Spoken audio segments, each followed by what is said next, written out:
Attention, à 5, 4, 3, 2, 1, go!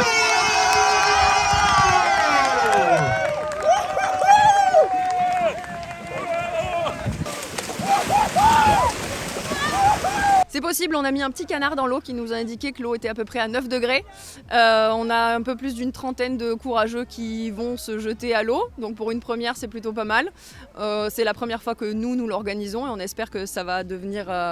un événement pérenne et régulier et que tous les ans, ça rassemblera un peu plus de monde. Ce qui est bien, c'est qu'avec les partenaires qui sont là et tout ce qui est mis en place, les crêpes, le vin chaud, etc., même les gens qui ne se baignent pas, du moment où ils viennent, et la participation est quand même là, en fait, par les gens qui boivent un petit verre de vin chaud, un verre de champagne, voilà, tout le monde participe, même ceux qui ne se baignent pas, donc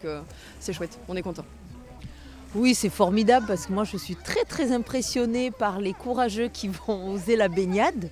et puis parce que c'est le tout début de l'année et que pour l'association c'est très important. On a nous-mêmes une initiative qui s'appelle la First Run qui consiste à oser se mettre en mouvement, à aider les familles au tournant de l'année à se mettre en mouvement en marchant, en courant, en nageant, en roulant et la baignade de tous les possibles correspond complètement et offre une opportunité de le faire pour nos familles aussi qui seront présentes ce matin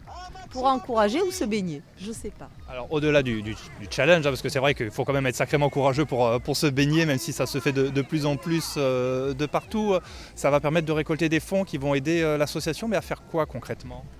Alors on est tout près du domaine de Conclué, sur lequel va être posée cette année la pose de la première pierre de la maison du Point Rose. Un projet sur lequel la mairie d'Istres, le Rotary et beaucoup d'autres partenaires travaillent depuis des années pour nous offrir un lieu qui permettra d'accueillir à la fois les familles confrontées à la fin de vie d'un enfant et les familles ayant perdu un enfant sur la voie de la résilience.